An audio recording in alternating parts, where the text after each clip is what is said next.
आज हम शिवरात्रि या महाशिवरात्रि के बारे में हम जानकारी लेंगे। आइए तो फिर चलते हैं। हिंदू पंचांग के अनुसार फाल्गुन माह की कृष्ण चतुर्दशी को महाशिवरात्रि पर्व मनाया जाता है। माना जाता है कि सृष्टि का प्रारंभ इसी दिन से हुआ। पौराणिक कथाओं के अनुसार इस दिन सृष्टि का आरंभ अग्निलिंग के उदय से हुआ। अग्निलिंग जो महादेव का विशालकाय स्वरूप है। इसी दिन भगवान शिव का विवाह देवी पार्वती के साथ हुआ था। साल में होने वाली 12 शिवरात्रियों में से महाशिवरात्रि को सबसे महत्वपूर्ण माना जाता है। समुद्र मंथन से हलाहल नामक विष भी पैदा हुआ था। हलाहल विष में ब्रह्मांड को नष्ट करने की क्षमता थी और केवल भगवान शिव इसे नष्ट कर सकते थे। भगवान शिव ने हलाहल नामक विष को अपने कंठ में रख लिया था। जहर इतना शक्तिशाली था कि भगवान शिव बहुत दर्द से पीड़ित हो उठे थे और उनका गला बहुत नीला हो गया था। इस कारण से भगवान शिव नीलकंठ के नाम से प्रसिद्ध है। उपचार के लिए चिकित्सकों ने देवताओं को भगवान शिव को रात भर जागते रहने की सलाह दी। इस प्रकार भगवान शिव के चिंतन में एक सतर्कता रखी। शिव का आनंद लेने और जागने के लिए देवताओं ने अलग अलग नृत्य और संगीत बजाए। जैसे सुबह हुई, उनकी भक्ति से प्रसन्न भगवान शिव ने उन सभी को आशीर्वाद दिया। शिवरात्रि इस घटना का उत्सव है जिससे शिव ने दुनिया को बचाया। तब से इस दिन भक्त उपवास करते हैं। तो शिवरात्रि या महाशिवरात्रि के दिन कौन कौन सी सामग्री लगती है?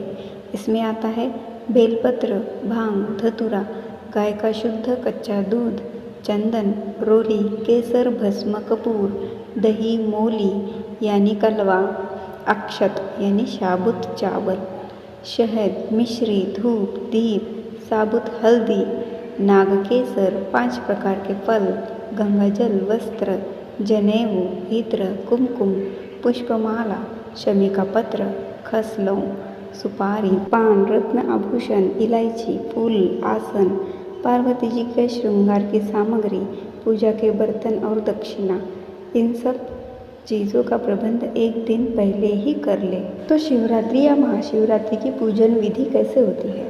शास्त्रों के अनुसार महाशिवरात्रि का पूजा निशिल काल में करना उत्तम माना गया है। हालांकि भक्त अपनी सुविधानुसार भी भगवान शिव की पूजा कर सकते हैं। पूजा करने से पहले अपने माथे पर त्रिपुंड लगाए। इसके लिए चंदन या विभूत 3 उंगलियों पर लगाकर माथे के बाईं तरफ से दाईं तरफ त्रिपुंड लगाए। शिवलिंग का दूध, दही, घी, शहद और गंगा जल से अभिषेक करें। आप चाहे तो खाली जल से भी शिव का अभिषेक कर सकते हैं। अभिषेक करते हुए महामृत्युंजय मंत्र का जप करते रहना चाहिए या शिव के पंचाक्षर मंत्र ओम नमः शिवाय का जप करना चाहिए। शिव को बेलपत्र, आक, धतूरे का फूल, चावल, भांग, इत्र जरूर चढ़ाए। चंदन का तिल लगाए, धूप दीपक जलाए, शिव के मंत्रों का जाप करें, शिव चालीसा पढ़े, खीर और फलों का भोग लगाए, शिव आरती उतारें, माँ पार्वती का श्रृंगार करें। संभव हो तो रात्रि पर जागरण करें। घर के पास शिव मंदिर नहीं है तो आप घर पर ही मिट्टी के शिवलिंग बनाकर उनका पूजन कर सकते हैं।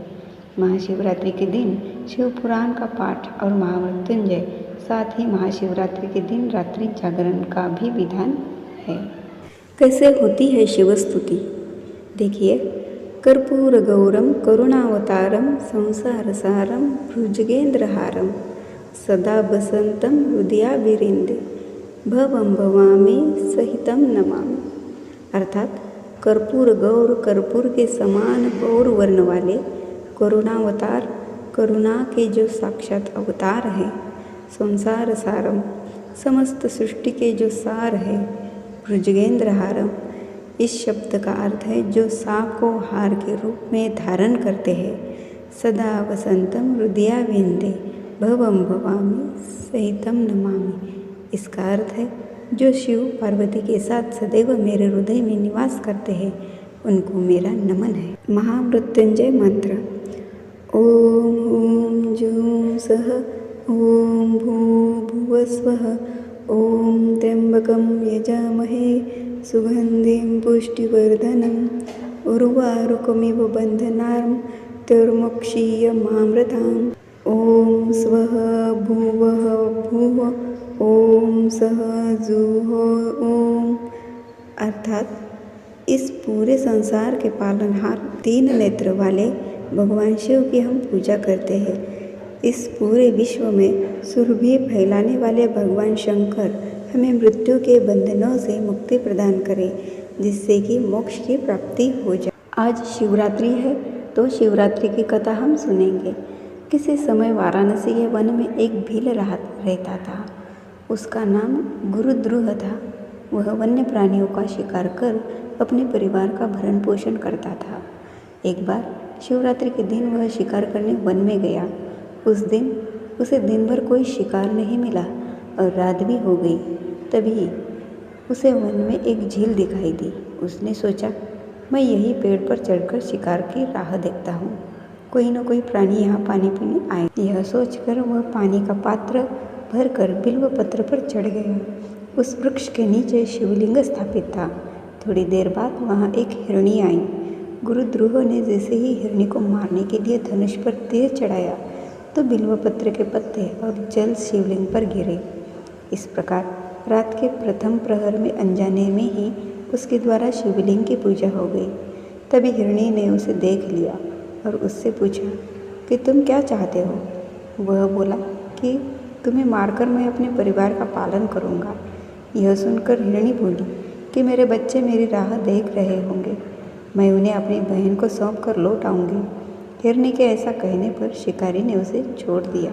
हिरणी की बहन उसे खोजते हुए झील के पास आ गई।